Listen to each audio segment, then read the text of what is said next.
Hello friends, कैसे हैं आप सब लोग। मैं आशा करती हूँ सबके सब अच्छे होंगे, अच्छे से अपना इनर वर्क कर रहे होंगे, अपनी स्पिरिचुअल प्रैक्टिसेस को आगे बढ़ा रहे होंगे। दोस्तों, आज मैं आपसे बात करना चाहूँगी कर्मा के ऊपर। जैसे कई बार कई लोग हमारा दिल दुखा देते हैं, बहुत हमारे साथ बुरा कर देते हैं, वर्क प्लेस पे, ऑफिस प्लेस पे, फैमिली लाइफ में, रिलेशनशिप में, कई जगह लोग छल कपट करते हैं और आजकल ये बहुत कॉमन भी हो गया है ना, कि शाम दाम दंड भेद करके अपना काम उठा लो, दूसरों का बुरा होता तो होने दो, है ना। किसी के मुंह से कोई चीज़ छीन लो, कोई बात नहीं, हमारा हित हो। तो देखिए, कर्मों का ना जो ये प्रकृति है ना, प्रकृति अपने हिसाब से प्रॉपर चलती है। वहाँ लॉ ऑफ अट्रैक्शन है, वहाँ लॉ ऑफ ग्रेविटेशन है, वहाँ लॉ ऑफ कर्मा भी है।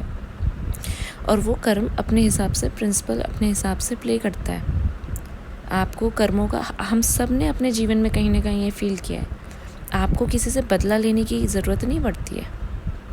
उनके कर्म ही ऐसे बनते हैं, ऐसे फंसते हैं वो, जो दूसरों के लिए गड्ढा खोदते हैं ना, वो खुद उस गड्ढे में खुद गिरते हैं। तो इसलिए पहले तो आप अपना, क्या बोलते हैं, अपने कर्म क्लियर रखो।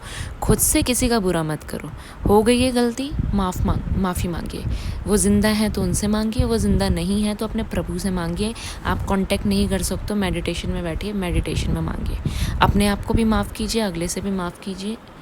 किसी ने आपके साथ बुरा कर दिया, उनको भी माफ़ कीजिए। आपने किसी के साथ गलत कर दिया, उनसे माफ़ी मांग लीजिए।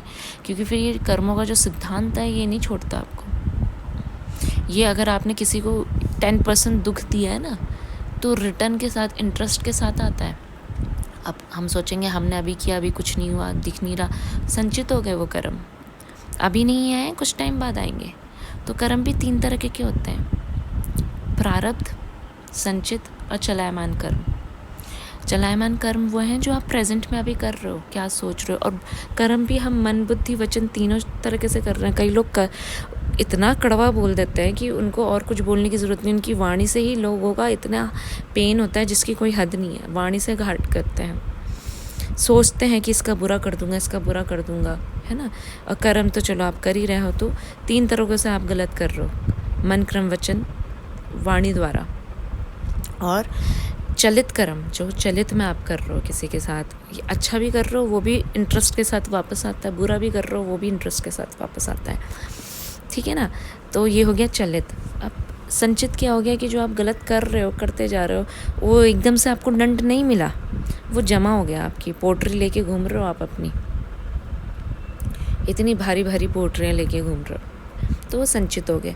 और प्रारब्ध वही संचितों में से कुछ निकल के आपको मिलता रहेगा।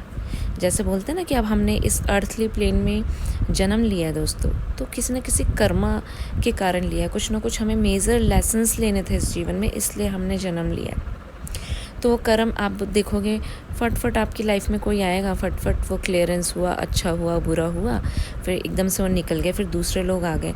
तो ये क्या है कि एक बाण के बाद दूसरा बाण, वो संचित कर्म बार बार निकल रहे हैं, वही है संचित कर्म।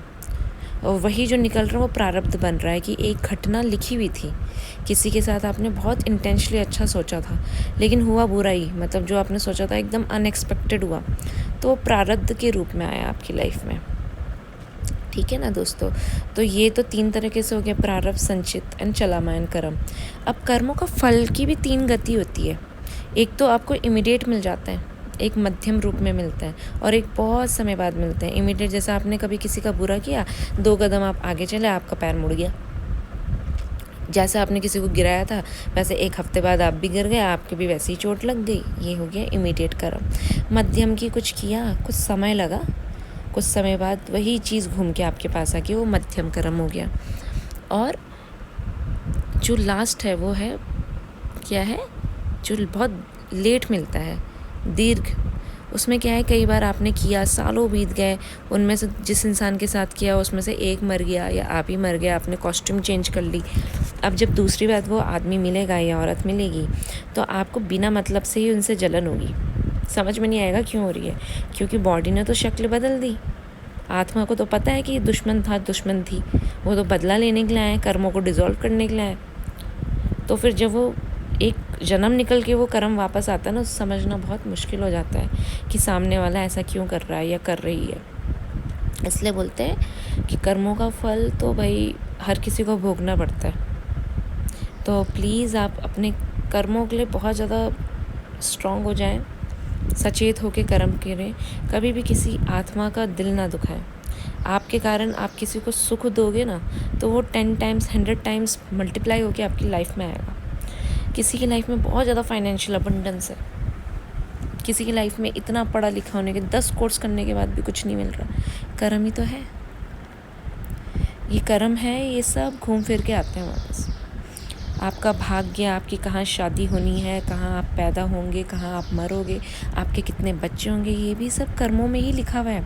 ये लिख के आए हैं, ये सब आपके प्रीवियस कर्मों के हिसाब से डिज़ाइन हो गया है। ये बर्थ रिबर्थ और कुछ नहीं है, कर्मों की साइकिल है।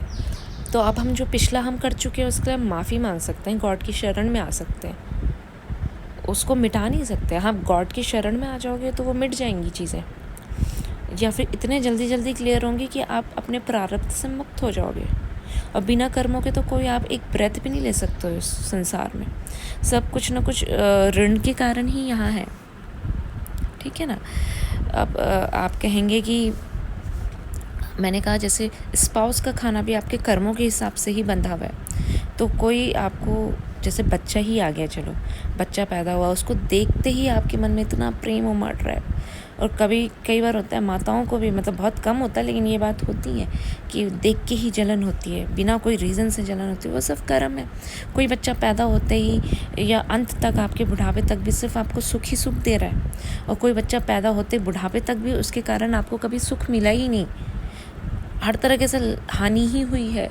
तो कहीं ना कहीं वो 2 सोल्स के बीच में कॉन्ट्रैक्ट था, वो दुख देने ही आया था, कहीं ना कहीं आपको पे करना था। या स्पाउस भी, कई आप बोलोगे बहुत अनडिजर्वेबल लोगों को बहुत अच्छे स्पाउस मिल जाते हैं, और कई बार बहुत अच्छे इंसान बोलते हैं यार इतनी भोली थी या इतना भोला था, क्या उसने ऐसे किया, उसको ऐसे स्पाउस कैसे मिल गया। ये भी कर्मों का ही ऋणानुबंध है, ठीक है। आपने कभी किसी न किसी जन्म में अपने स्पाउस को अच्छे से ट्रीट नहीं किया, इसलिए इस जन्म में आप पाई के लिए अपने स्पाउस के लिए गुलाम हो रहे हो। मैं ये बोलूँगी, कई लोगों को बहुत कंट्रोवर्शियल लगेगा, बट यही कर्मों का खेल है। दोनों तरफा के लिए बोल रही हूँ, कोई जेंडर भी हाफ के लिए नहीं बोल रही हूँ, है ना। कईयों के स्पाउस आते तो आपकी ज़िंदगी एकदम 100 लेवल पे मतलब 360 लेवल पे चेंज आ जाता है, बहुत खुशहाली आपकी ज़िंदगी में आ जाती है, अबंडेंस आ जाती है ना। फर्श से अर्श तक पहुंच जाते हैं। और कई लोगों का इतना, मतलब हमेशा इतना सोने के चांदी के स्पून से खाया था और एक पैसे के लिए मोहताज हो जाना पड़ता है, ऐसे दिन देखने पड़ते हैं। ये भी कर्म है, ये भी कर्मा था, प्रारब्ध था। स्पाउस का प्यार और सहयोग नहीं लिखा था। और झेलना तो देखो यहीं झेलना है, यही है सुख दुख, सब यही है। नर्क और स्वर्ग भी यही है। और अच्छे कर्म करते हैं तो स्वर्ग भोगते हैं, बुरा कर्म करते हैं तो नर्क भोगते हैं। और जब इन दोनों से ही ऊपर उठ जाते हैं, सुख और दुख से, और प्रभु की शरणागत हो जाते हैं, तो फिर मोक्ष में आते हैं। तो इसलिए मैं हमेशा अपने हर ऑडियो में यही बोलती हूँ, दोस्तों आप जहाँ भी हो, जिस भी स्थिति में हो, जिस भी ईस्ट को मानते हो उनका नाम जाप कीजिए। वो सब के सब आपको डिवाइन से जोड़ेंगे। आपके अंदर सुख दुख से आप अफेक्टेड होना कम हो जाओगे। और जो भी सुख दुख आपकी ज़िंदगी में आ रहा है उसको अपने प्रारब्ध के रूप में एक्सेप्ट करना सीख जाओगे।